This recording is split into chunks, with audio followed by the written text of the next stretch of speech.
Notre cours traite des généralités sur les fonctions numériques. Alors, dans cette première partie, on va aborder tout d'abord la définition de la fonction numérique, ensuite son domaine de définition. Et en deuxième partie, on va parler des fonctions égales et la représentation graphique d'une fonction.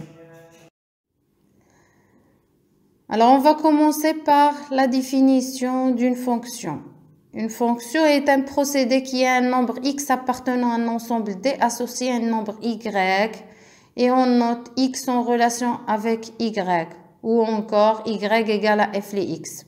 On dit que y est l'image de x par la fonction f et que x est un antécédent de y par la fonction f. Alors, comme remarque, quelques exemples de fonctions, à savoir la fonction polynomiale, par exemple, f les x égale à x carré plus 2x moins 5. Une fonction rationnelle, à savoir que toute fonction rationnelle est le quotient de deux polynômes. Ensuite, la fonction h est une fonction rationnelle et dit aussi fonction homographique. Et on parle de la fonction homographique quand on est face à une expression de la forme ax plus b sur cx plus d.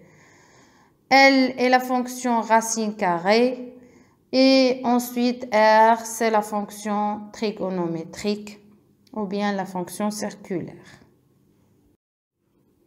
On va traiter maintenant un exemple de fonction. Par exemple, la fonction f les x égale 3x carré moins 1. Alors, la première question, on est demandé de calculer l'image des nombres 1, racine 2, moins 1 par f.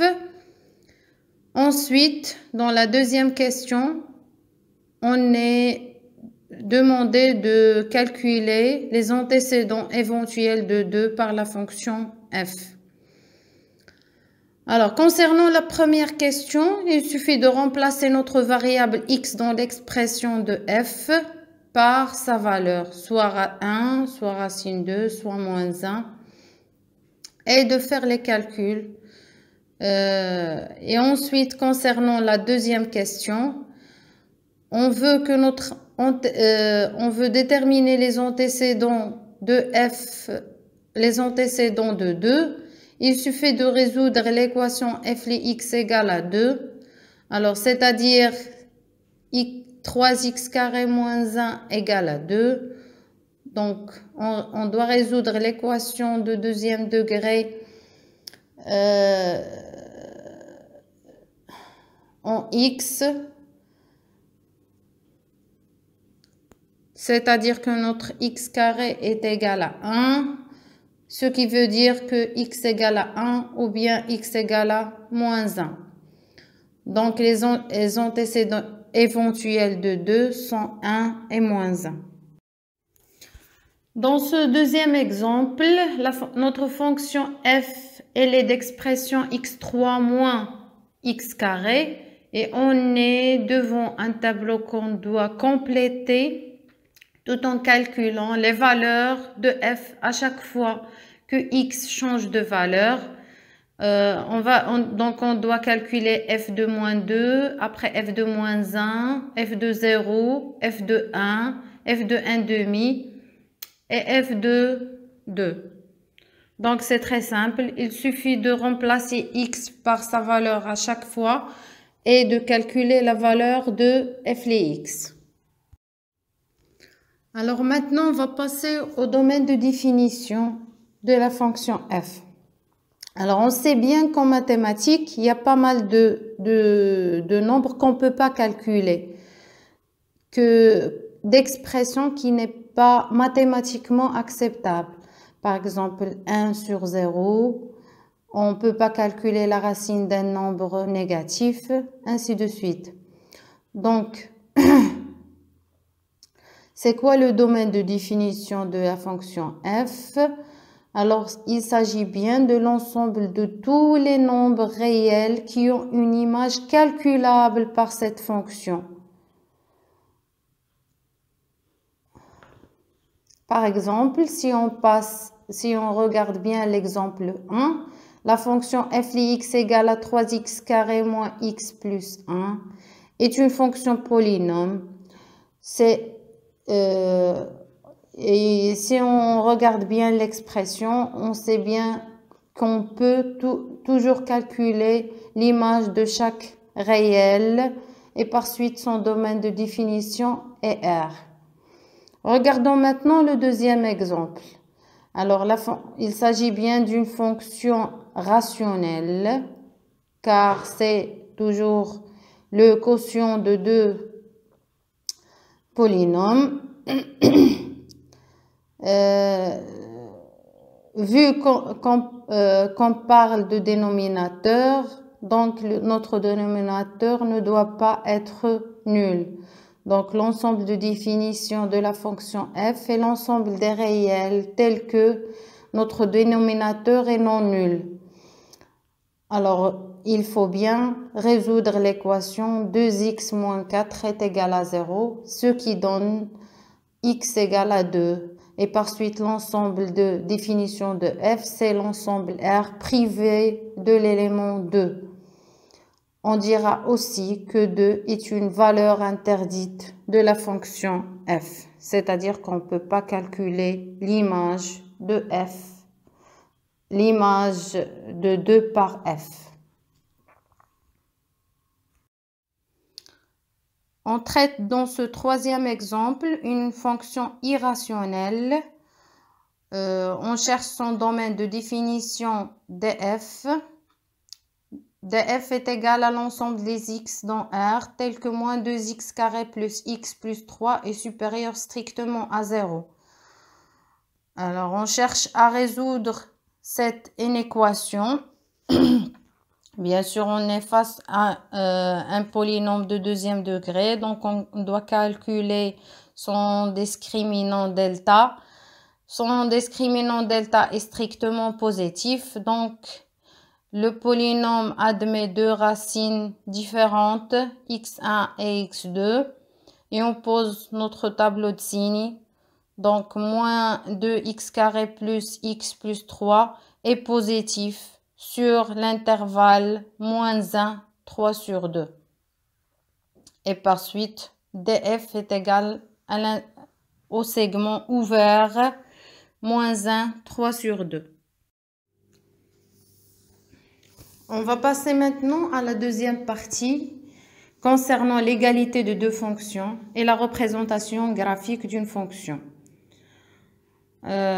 On dit bien que deux fonctions sont égales s'ils ont même domaine de définition, c'est-à-dire leurs domaines de définition sont égaux, et même expression, c'est-à-dire que pour tout x du domaine de définition, f de x est égal à g de x. On va traiter le premier exemple en prenant les deux fonctions f qui est égal à 3x carré plus 1 sur racine de x carré et g de x qui est égal à 1 plus 3x carré sur la valeur absolue de x. On remarque bien que les deux fonctions sont définies sur R étoile tout en prenant les considérations, c'est-à-dire que la première f, la racine de x carré est différente de 0, c'est-à-dire que x est différent de 0, donc df est égal à R étoile. Et aussi la valeur absolue de x différente de 0, c'est-à-dire que notre x est différent de 0, par suite df est égal à dg. Ensuite, on sait bien que la racine de x carré est égale à la valeur absolue de x et par suite f de x est égal à g de x pour tout x de R étoile. Donc, notre f est égal à bien à g.